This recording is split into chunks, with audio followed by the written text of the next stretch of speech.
أعوذ بالله من الشيطان الرجيم بسم الله الرحمن الرحيم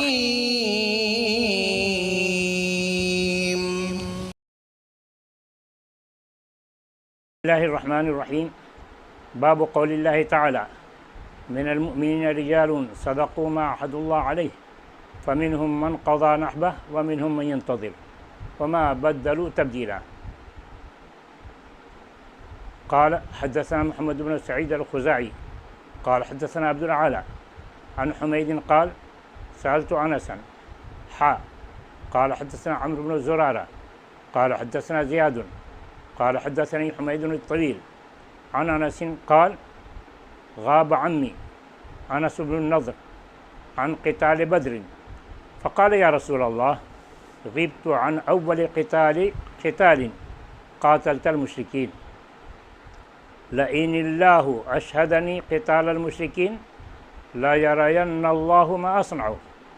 فلما كان يوم أحد وانكشف المسلمون قال اللهم إني أعتذر إليك مما صنع هؤلاء يعني أصحابه وأبرأ إليك مما صنع هؤلاء يعني المشركين. ثم تقدم فاستقبله سعد بن معاذ فقال يا سعد بن معاذ الجنة ورب النظر إني أجد ريحها من دون أحد. قال سعد فما استطعت يا رسول الله ما صنع. قال أنس فوجدنا به 89 ضربة بالسيف أو طعنة برمح أو رمية بسهم ووجدناه قد قتل وقد مثل به المشركون فما عرفه أحد إلا أخته ببنانه. قال أنس كنا نرى أو نظن أن هذه الآية نزلت فيه وفي أشباهه من المؤمنين رجال صدقوا ما عهدوا الله عليه إلى آخر الآية. وفي رواية لئن أشهدني الله مع النبي صلى الله عليه وسلم لا يرين الله ما أجد. فلقي يوم أحد فهزم الناس فقال اللهم إني أعتذر إليك مما صنع هؤلاء يعني المسلمين وأبرأ إليك مما جاء به المشركون. فتقدم بسيفه فلقي سعد بن معاذ فقال أين يا سعد إني أجد ريح الجنة دون أحد. فمضى فما عرف حتى عرفته أخته بشامة أو ببنانه وبه 89 من طعنة وضربة ورمية بسهم. انس بن مالک کہتے ہیں میرے چچا انس بن النضر بدر میں شریک نہیں ہو سکے، غزوہ بدر میں شریک نہیں ہو سکے، تو انہوں نے اللہ کے رسول سے کہا اللہ کے رسول میں پہلی جنگ جو آپ نے مشرکین سے لڑی اس سے غائب رہا، اگر اللہ تبارک و تعالیٰ نے مجھے موقع دیا مشرکین سے قتال کا، مشرکین سے جنگ کا، تو اللہ تعالیٰ دیکھ لے گا کہ میں کیا کرتا ہوں۔ انس کہتے ہیں جب احد کا دن، جنگ احد کا دن تھا، مسلمان شکست کھا گئے، تو انس بن نضر آگے بڑھے اور کہا اے اللہ میں ان لوگوں کی جانب سے عذر پیش کرتا ہوں جو انہوں نے یعنی مسلمانوں نے کیا، اے اللہ تو انہیں معذور سمجھ، اے اللہ میں ان لوگوں سے برات کا اظہار کرتا ہوں جنہوں نے مسلمانوں کو شکست دی یعنی مشرکین۔ ثم تقدم پھر انس بن النضر آگے بڑھے، ملاقات سعد بن معاذ سے ہوئی تو سعد سے کہا اے سعد ہمیں تو جنت نظر آ رہی ہے، والد کے رب کی قسم، رب و رب النضر، والد کے رب کی قسم میں تو جنت کی خوشبو محسوس کر رہا ہوں کہ احد پہاڑ کے پیچھے جنت کی خوشبو آ رہی ہے۔ سعد کہتے ہیں فما استطعت یا رسول اللہ ما صنع، اس کے بعد انس نے کیا میں نہیں کہہ سکتا کیا ہوا، تو یہ کہہ کر وہ آگے بڑھے انس کہتے ہیں، انس ابن مالک کہتے ہیں فوجدنا به بضع و ثمانین ضربۃ، ہم نے انس ابن النضر جو ان کے چچا ہیں ان میں 80 زخم دیکھے، کوئی زخم تلوار کا تھا، تو کوئی نیزے کا تھا، کوئی تیر کا تھا، تو تلوار، نیزے اور تیر کے 80 زخم ان کو پہنچے تھے اسی واقعے میں، اسی جنگ احد میں۔ وَوَجَدْنَاهُ قَدْ قُتِلَ وَقَدْ مَثَّلَ بِهِ الْمُشْرِكُونَ، ہم نے چچا انس کو پایا، انہیں قتل کر دیا گیا تھا، مشرکین نے ان کا مسئلہ کر دیا تھا، چہرے کو مسخ کر دیا تھا، چہرے سے وہ پہچان میں نہیں آتے تھے، ان کو کسی نے نہیں پہچانا کہ یہ انس ہیں سوائے ان کی بہن نے، اور ان کی بہن نے بھی، یعنی ان کی پھوپھی ہوتی انس ابن مالک کی پھوپھی، کہ ان کی بہن نے بھی انگلی کے پور دیکھ کر، بے بنا نہیں، انگلی کے پور دیکھ کر کے پہچانا کہ یہ ہمارے بھائی ہیں۔ انس ابن مالک کہتے ہیں ہم سمجھتے تھے یا ہم آپس میں گفتگو کرتے تھے کہ یہ آیت انہی کے بارے میں اور ان جیسے لوگوں کے بارے میں نازل ہوئی، من المؤمنین رجال صدقوا ما عهد اللہ علیہ، کہ مسلمانوں میں کچھ ایسے لوگ ہیں جنہوں نے اللہ سے جو وعدہ کیا تھا اس کو سچ کر دکھایا۔ ایک روایت میں ہے کہ انس ابن النضر نے کہا اگر اللہ تبارک و تعالیٰ نے رسول اکرم صلی اللہ علیہ وسلم کے ساتھ کسی غزوے میں شرکت کا موقع دیا تو اللہ تعالیٰ دیکھ لے گا کہ میں کیسے بے جگری کے ساتھ لڑتا ہوں، میں کیا کرتا ہوں۔ چنانچہ انس ابن النضر نے جنگ احد میں دیکھا کہ مسلمان شکست کھا چکے ہیں، تو آپ نے کہا کہ اللہ میں ان کی جانب سے عذر پیش کرتا ہوں جو مسلمانوں نے کیا، اور مشرکین نے جو کچھ کیا ہے، جو بہادری دکھائی ہے، میں اس سے براہت کا اظہار کرتا ہوں۔ اور پھر تلوار لے کر آگے بڑھے، سعد ابن معاذ سے ملاقات ہوئی، سعد سے مخاطب ہوئے، کہا این یا سعد تم کہاں جا رہے ہو؟ میں تو جنت کی خوشبو احد پہاڑ کے پیچھے سے محسوس کر رہا ہوں۔ اور آگے بڑھے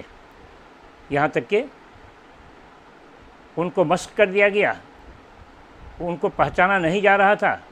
ان کو پہچانا تو صرف ان کی بہن نے پہچانا، وہ انگلی کے کنارے انگلی کو دیکھ کر کے، یا شامہ تل کو کہتے ہیں کہ بدن پر ایک تل تھا جس کو انہوں نے دیکھا تھا، تو وہ تل انہیں نظر آیا جس سے انہوں نے پہچانا کہ یہ تو ہمارے بھائی ہیں۔ ان کے بدن پر 80 سے زائد زخم لگے ہوئے تھے، نیزے کے، تلوار کے، تیر کے، اس سے زائد زخم تھے۔ تو من المؤمنین رجال صدقوا ما عهد اللہ علیہ فمنهم من قضى نحبہ، ان میں سے کچھ وہ لوگ ہیں جنہوں نے اپنی نظر پوری کر لی۔ نحب کے معنی نظر کے ہوتے ہیں، اور نحب کے معنی موت کے ہوتے ہیں۔ تو موت کی ٹھانی تھی، موت کو انہوں نے اپنے گلے لگا لیا،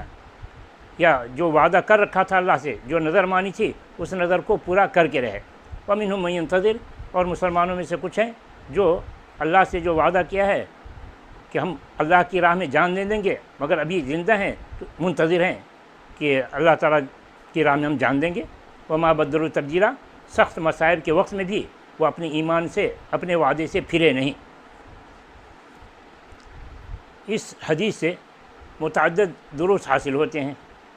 ایک تو یہ ہے کہ اللہ کی راہ میں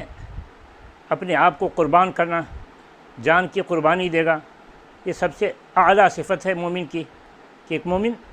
اس کی تمنا کرتا ہے کہ اللہ کی راہ میں ہماری جان جائے۔ چنانچہ انس بن نضر نے یہ تمنا کی تھی اور اس کے لیے اپنی جان لگا بھی دی، باوجود کہ انہیں شدید طور پر زخمی کیا گیا، مگر سب زخموں کو برداشت کیا، پیچھے نہیں ہٹے، اللہ کی راہ میں لڑتے رہے، یہاں تک کہ شہید کر دیے گئے۔ ابن حجر رحمہ اللہ کہتے ہیں فیہ جواز بذل المرء نفسہ فی طلب الشہادہ، اس حدیث کے فوائد میں سے یہ ہے کہ انسان کو چاہیے کہ شہادت کی طلب میں اپنا نفس کو قربان کر دے، جو کچھ وہ رکھتا ہے اللہ کی اسلام کی خدمت میں، اسلام کی مدد کے لیے، اسلام کو اونچا کرنے کے لیے، جو کچھ بھی اللہ تعالیٰ نے اسے دیا ہے وہ اللہ کی راہ میں خرچ کر دے۔ اور سب سے بڑی قربانی جان کی قربانی ہے کہ اللہ تعالیٰ نے کہا ان اللہ اشتری من المؤمنین انفسهم واموالهم بان لهم الجنہ، کہ اللہ تبارک و تعالیٰ نے مومن کی جان خرید لی ہے، مومن کا مال خرید لیا ہے کہ اسے جنت ملے گی۔ تو جنت کی طلب میں ایک مومن اپنی جان قربان کرے گا، اپنا مال قربان کرے گا۔ اس حدیث سے مزید معلوم ہوتا ہے کہ داعی کو اس وعدے کو پورا کرنا چاہیے جو وہ کرے، چنانچہ کہا گیا من المؤمنین رجال صدقوا ما عاہدوا اللہ علیہ، اللہ سے جو انہوں نے وعدہ کیا تھا اس کو پورا کر کے دکھایا۔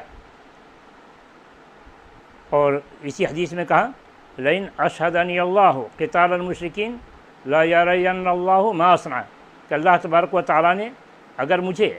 مشرکین سے قتال کا موقع دیا تو اللہ تعالیٰ دیکھ لے گا کہ میں کیا کروں گا، یعنی مراد ہے کہ میں اپنی جان دے دوں گا، اسلام کا دفاع کتنا میں کر سکتا ہوں پورا کر کے رہوں گا۔ چنانچہ انس ابن نضر نے جو وعدہ کیا تھا وعدہ کر کے رہے، اپنی جان نچھاور کر دی، جان کی قربانی دے دی۔ انس ابن مالک کہتے ہیں کہ ہمارا گمان تو یہی ہے، ہم یہی سمجھتے ہیں کہ یہ آیت من المؤمنین رجال صدقوا ما عاہدوا اللہ علیہ انہی کے بارے میں اور ان جیسے کے بارے میں نازل ہوئی۔ ابن حجر رحمہ اللہ کہتے ہیں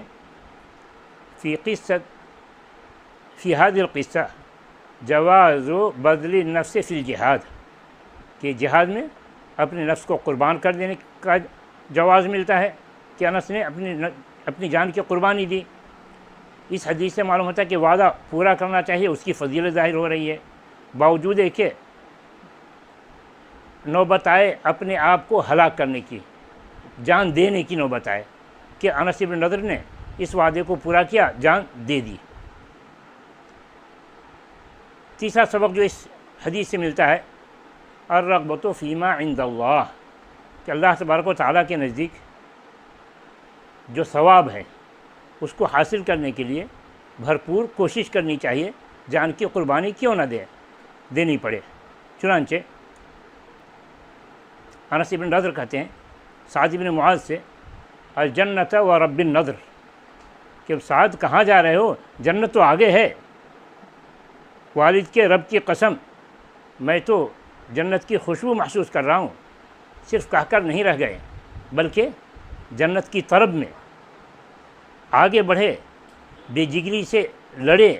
یہاں تک کہ شہید کر دیے گئے۔ یہ سب کچھ کس لیے؟ یہ سب اللہ تبارک و تعالیٰ کی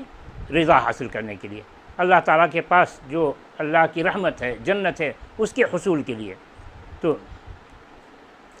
اللہ تبارک و تعالیٰ نے کہا فما اوتیتم من شیء فمتاع الحیات الدنیا وما عند اللہ خیر وابقى للذین آمنوا وعلی ربہم یتوکلون، کہ تمہیں جو کچھ دیا گیا ہے دنیا میں یہ بس دنیا کا مختصر ساز و سامان ہے۔ وما عند اللہ خیر، اللہ تبارک و تعالیٰ کے نزدیک جو نعمتیں ہیں دنیا کی نعمتوں سے کہیں بڑھ کر ہے، وہ دنیا کی نعمتوں سے بڑھ کر ہے۔ وہ ابقا، دنیا کی نعمت تو فانی ہے مگر آخرت کی نعمت ہمیشہ رہنے والی ہے، اور وہ کس کو ملے گی؟ للذین آمنوا، وہ ان لوگوں کو ملے گی جو اللہ پر ایمان رکھتے ہیں اور اللہ پر توکل رکھتے ہیں۔ اللہ پر توکل کہ اللہ نے جو ہم سے وعدہ کیا ہے وہ تو پورا ہو کر کے رہے گا، تو اللہ پر ایسا یقین ہے کہ وہ اللہ کے وعدے کو حاصل کرنے کے لیے اپنی جان کی بھی پرواہ نہیں کرتے۔ اس حدیث کے دروس میں سے مزید یہ سبق حاصل ہوتا ہے کہ ہمارا ایمان بہت ہی مضبوط ہونا چاہیے، ہمیں یقین کامل رکھنا چاہیے، جس کی بشارت رسول اکرم صلی اللہ علیہ وسلم نے سنائی ہے، جس کا وعدہ اللہ تبارک و تعالیٰ نے قرآن کریم میں کیا ہے، اس پر ہمیں یقین رکھنا چاہیے۔ اسی یقین کا تقاضا تھا کہ انس بن النضر کہ ہمیں اللہ کی راہ میں شہید ہوں گے تو اللہ تعالیٰ جنت دے گا، اس یقین کے ساتھ آگے بڑھے اور شہید ہوئے۔ اللہ تعالیٰ نے کہا وَجَعَلْنَا مِنْهُمْ أَئِمَّةً يَهْدُونَ بِأَمْرِنَا لَمَّا صَبَرُوا وَكَانُوا بِآيَاتِنَا يُوقِنُونَ، کہ ہم ان میں سے کچھ لوگوں کو امام بنایا، یہدون بامرنا لما صبروا، جو ہمارے حکم کے مطابق چلتے ہیں اور لوگوں کی اس کی رہنمائی کرتے ہیں۔ یہ کب حاصل ہوا ان کو؟ امام ہم نے ان کو کب بنایا؟ لما صبروا، جب انہوں نے صبر کیا، وکانوا بآیاتنا یوقنون، اور ہماری آیتوں پر انہوں نے یقین کیا۔ تو ان کی یقین اور صبر کے ساتھ اللہ کے وعدے کو پانے کے لیے، اللہ کی نعمت کو حاصل کرنے کے لیے آگے بڑھے تو اللہ تبارک و تعالیٰ نے انہیں امام بنا دیا۔ تو ایک داعی کو، اللہ کی طرف دعوت دینے والے کو چاہیے کہ یقین، اس کا یقین مضبوط ہو، ایمان مضبوط ہو، تاکہ اللہ کی راہ میں جو بھی مصائب مشقتیں اٹھانی پڑے اس کو برداشت کرے۔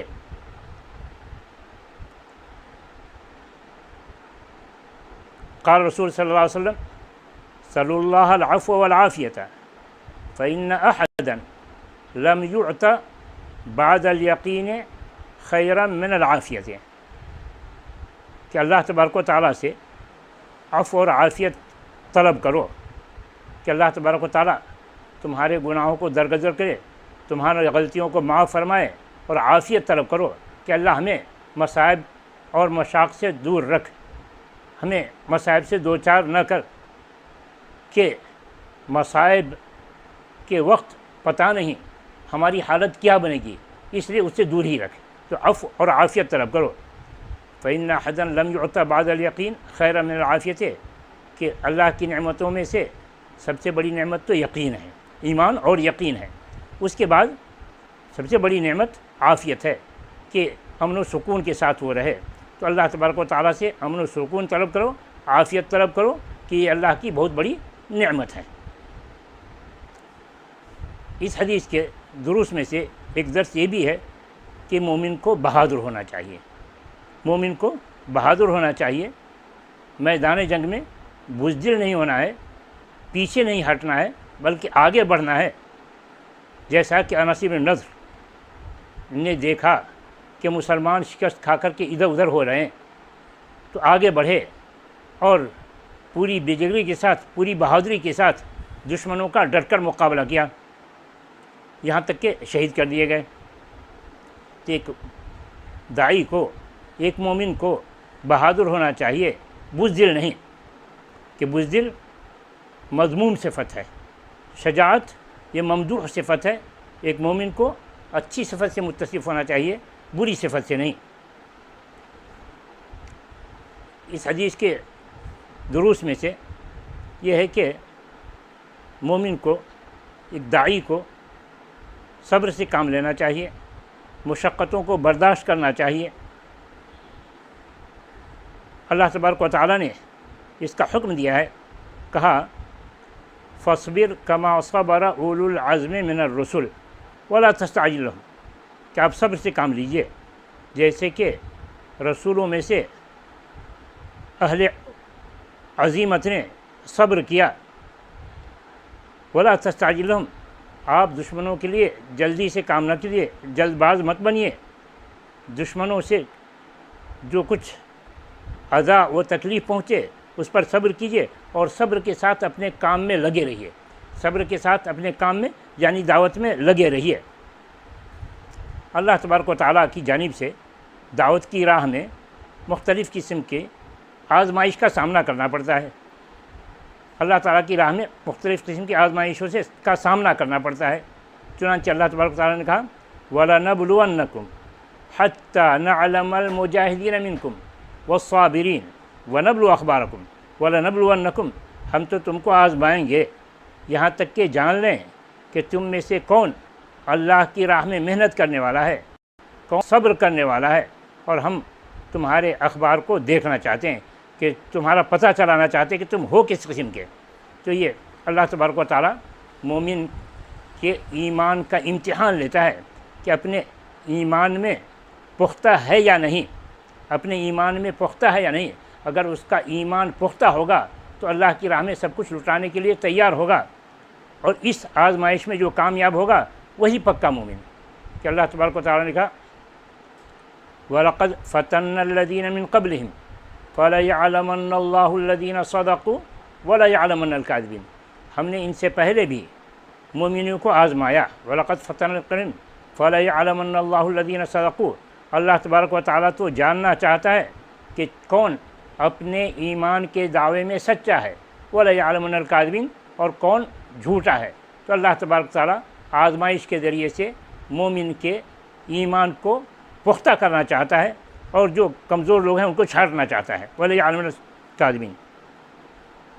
تو اللہ کی راہ میں صبر کے ساتھ مشقت کو برداشت کرتے ہوئے کام کرتے رہنا چاہیے، یہی مومن کی شان ہے، یہی داعی کی شان ہے۔ اسلوب دعوت میں سے ترغیب ہے اللہ کی رحمت کی رغبت دلانا۔ چنانچہ اللہ کی رحمتوں کا ذکر کہ لوگ اللہ کے کام میں آگے بڑھیں، اللہ کی جانب سے جو وعدے کیے گئے ہیں جنت کے، اس کو سن کر اس میں رغبت رکھیں گے، آگے بڑھیں گے، اپنائیں گے۔ جیسے کہا فَمِنْهُمْ مَنْ قَضَىٰ نَحْبَهُ وَمِنْهُمْ مَنْ يَنتَظِرُ وَمَا بَدَّلُوا تَبْدِيلًا۔ دعوت کے اسلوب میں سے قصہ بیان کرنا بھی ہے کہ انس ابن مالک رضی اللہ عنہ نے اپنے چچا انس ابن النضر کا یہ واقعہ بیان فرمایا تاکہ لوگ اس واقعے سے نصیحت حاصل کریں، اس واقعے سے نصیحت حاصل کریں کہ انس ابن النضر نے کیسے اللہ کی راہ میں جان نچھاور کر دی، اور شہادت سے پہلے ہی ان کو جنت کی خوشبو محسوس ہو رہی تھی۔ کہ ایک مومن کو اللہ کی راہ میں جان نچھاور کرنے میں کوئی دریغ نہیں کرنا چاہیے، بلکہ خوشی محسوس ہونی چاہیے کہ ہماری جان بستر پر نہیں، ہماری جان ادھر ادھر نہیں، بلکہ اللہ اعلاء کلمت اللہ میں ہماری جان جا رہی ہے۔ تو یہ انس ابن مالک یہ قصہ بیان کر کے صحابہ کرام میں اپنے ساتھیوں میں شجاعت پیدا کرنا چاہتے ہیں، اللہ کی راہ میں جان نچھاور کرنے، اللہ کی راہ میں جان قربان کرنے کا داعیہ پیدا کرنا چاہتے ہیں کہ ان میں وہ جوش اور جذبہ پیدا ہو جو کہ انس ابن النضر میں پایا جاتا تھا۔ قصہ کے بیان کرنے سے لوگوں میں جذبہ پیدا ہوتا ہے۔ چنانچہ اللہ تبارک و تعالیٰ نے کہا لَقَدْ كَانَ فِي قَصَصِهِمْ عِبْرَةٌ لِأُولِي الْأَلْبَابِ مَا كَانَ حَدِيثًا يُفْتَرَىٰ وَلَٰكِن تَصْدِيقَ الَّذِي بَيْنَ يَدَيْهِ وَتَفْصِيلَ كُلِّ شَيْءٍ وَهُدًى وَرَحْمَةً لِقَوْمٍ يُؤْمِنُونَ۔ کہ ان لوگوں کے قصے بیان کرنے میں عقل والوں کے لیے عبرت ہے، نصیحت ہے۔ یہ کوئی گڑھا ہوا قصہ نہیں ہے، بلکہ ان سے پہلے جو واقعہ گزرا ہے اسی کی کچھ تفصیل بیان کی گئی ہے۔ وَرَحْمَةً لِقَوْمٍ، اس میں اہل ایمان کے لیے ہدایت ہے، اہل ایمان کے لیے رحمت ہے کہ اس صفت کو اپنائیں گے تو اللہ تبارک و تعالیٰ کی نعمت حاصل ہوگی، اللہ تعالیٰ ان پر رحم و کرم کرے گا۔ تو قصہ کے ذریعے سے بھی لوگوں کو کار خیر پر ابھارنا، شجاعت کی تلقین کرنا، اللہ کے وعدے کو یاد دلانا کہ یہ کام کرو گے تو اللہ تبارک و تعالیٰ تمہیں یہ مقام عطا فرمائے گا۔ تو اللہ تبارک و تعالیٰ نے قرآن کریم میں مختلف قصے اسی لیے بیان کیے ہیں تاکہ مومنین کو ان قصوں سے سبق حاصل ہو، مومنین ان قصوں سے عبرت حاصل کریں کہ جن لوگوں نے اللہ کی راہ میں جان دی ان کی جان رائگاں نہیں ہوئی، بیکار نہیں گئی، بلکہ اللہ تبارک و تعالیٰ کے نزدیک ان کا مقام اونچا ہوا اور انہیں یقیناً اللہ کے وعدے کے مطابق جنت نصیب ہوگی اگر انہوں نے صدق دل سے پورے اخلاص کے ساتھ ریا سے بچتے ہوئے اللہ کی راہ میں اپنی جان قربان کی ہے۔ اللہ تعالیٰ سے دعا ہے کہ اللہ تبارک تعالیٰ ہمیں بھی اللہ کی راہ میں جان اور مال کی قربانی پیش کرنے کی توفیق عطا فرمائے، اعلاء کلمت اللہ کی توفیق عطا فرمائے، آمین۔